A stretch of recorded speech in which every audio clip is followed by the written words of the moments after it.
Let's jump right in. Jeffrey Epstein. Jeffrey Epstein. The pedophile, the organizer of a sex ring, the hobnobber of the who's who, basically of the planet. I did a couple of shows on Jeffrey Epstein way back when the story broke, and I expressed how just what a scumbag I thought he was, and how horrific this all was. And then, of course, he committed suicide in jail, or at least that's the official story. And there's been a lot of talk about where's the list of all these people who were on Epstein's island and participated in his sex-fueled parties and orgies and stuff with underaged women or girls. And it's never materialized. We've never actually gotten any list, and indeed, other than his one accomplice, nobody has been brought to trial on this issue. Giselle Maxwell is the only person, and she basically refused really to name names and stayed quiet. She got a long jail sentence. She got 20 years. No other names have been mentioned. We've seen basically nothing more come of this. And of course, this has been fodder for MAGA. MAGA has made this into a massive conspiracy theory. The Clintons were involved, they say. Senior people in the Democratic Party were involved, and as a consequence of all this involvement, they have prevented the truth from coming out there. The names will never be named because the Democratic Party doesn't want them to be named. And of course, there were rumors about Jeffrey Epstein didn't actually kill himself. He was murdered. He was murdered in order to preserve those names. And there was also stories, if you remember, about he videotaped all of it. And I was indeed surprised because clearly he videotaped. I mean, there was facilities for videotaping in his various homes on the famous island. It was very difficult to get to. And for some reason, the police, FBI, took a long time to get there once he was arrested. And supposedly there were videotapes of all the sex that was going on there. And again, supposedly those videotapes were being used to bribe people. Now, I have no clue what of that is true and what of that is not. It is almost impossible to say.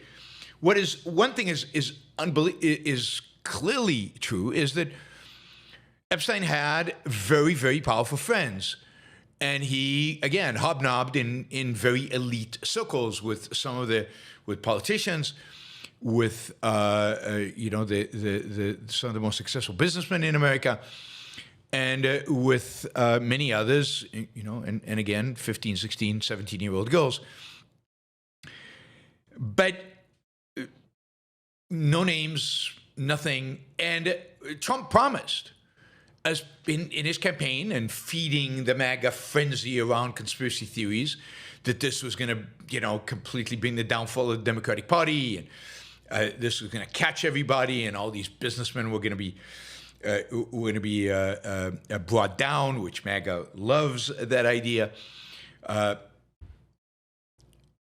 Donald Trump promised that a list would indeed be provided, that he would get the Justice Department to make public all of its files, and that all of the evidence would be brought forward. And indeed, he put in place people, Kash Patel at the FBI and Bondi at the Justice Department, who, had talked about there being a conspiracy, and that these things weren't being released because protecting Democrats, and they swore as part of their new jobs to release all this and to make a big deal out of this. And this is going to be a big part of the big reveal. This is going to be part of cleaning the swamp. that Trump promised. And why do I say that that Jeffrey Epstein had a lot of power? I mean, you go back to his original indictment in Florida and the kind of light sentence he got, and the fact that he got off so easily and with no real consequences, and just went back to doing the same thing he was doing before.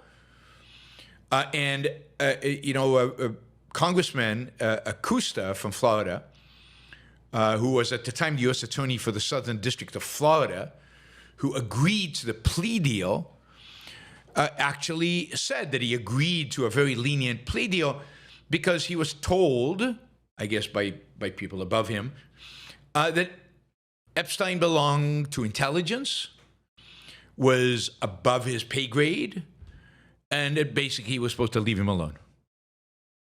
So Epstein, agreed to plead guilty to 2 felony prostitution charges, served 18 months in prison, registered as a sex offender, and paid retribution to 36 victims identified by the FBI. And basically, that was it. Everybody basically described this as a sweetheart deal, all explained by the fact that Epstein was important in some way. And this belonging to intelligence has led many people, again, with conspiracy theory, MAGA, a lot of people, certainly everybody who hates Israel, to claim that he was a Mossad agent and this was all a Mossad operation. This was a Mossad operation to bribe American politicians to support Israel. They were caught, on videotape. All those videotapes were given to the Mossad and all of that. Zero evidence, zero proof of any of that. But that is one of the main conspiracy theories out there. And of course, again, Donald Trump was supposed to clear all this up and clean all this up. Anyway, Pam Bondi, the Attorney General, had said, people had asked her, well, when is the Epstein files going to be released? When is this all going to come out? And she said, look, it's on my desk.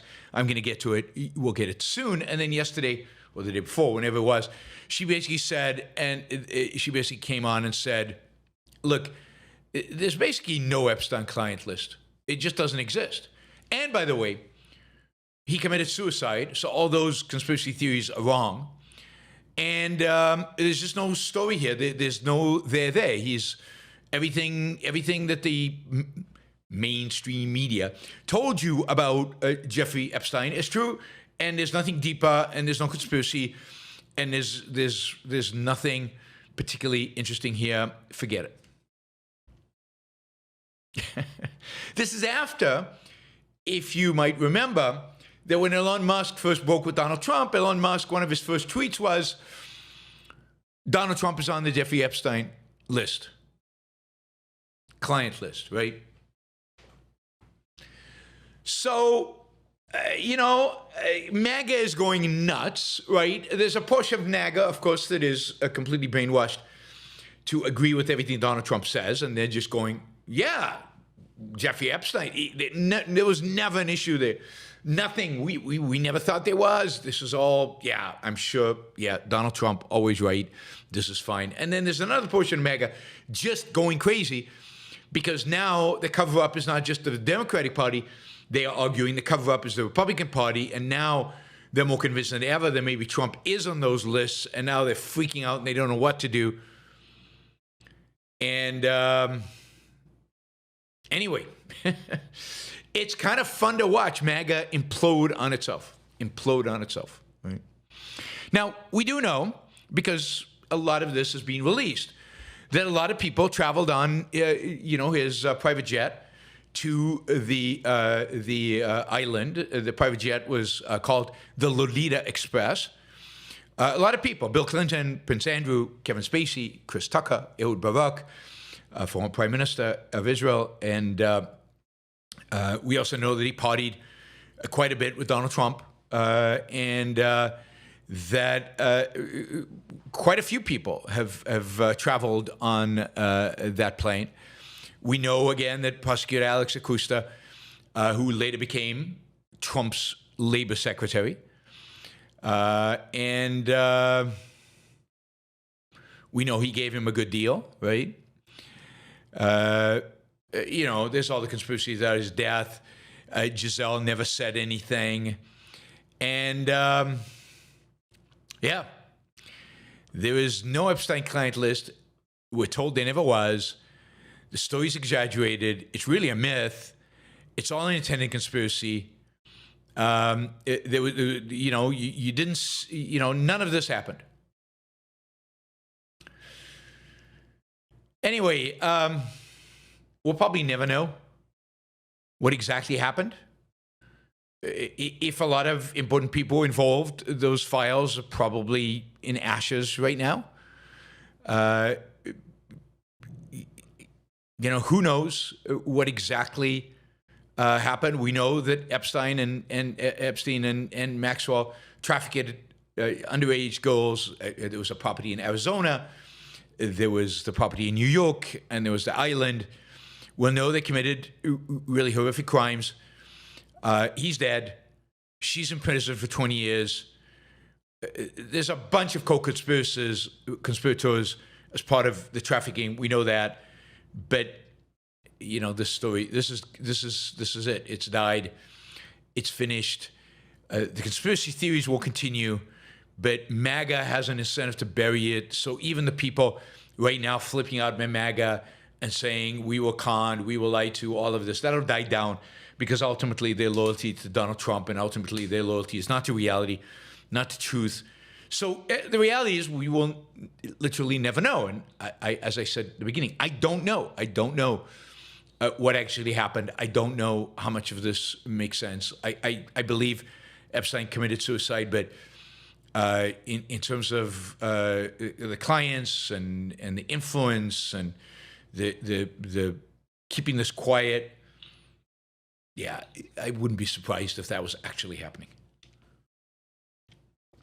That's about as close as you will get in the Yaron Brook Show for me acknowledging a conspiracy theory. But I think people want this quiet, and they're keeping it quiet. There's a lot of very wealthy and a lot of very powerful people who do not want it known what actually happened on that island and who was involved. And I think there's a good chance we will actually never know. We'll actually never know.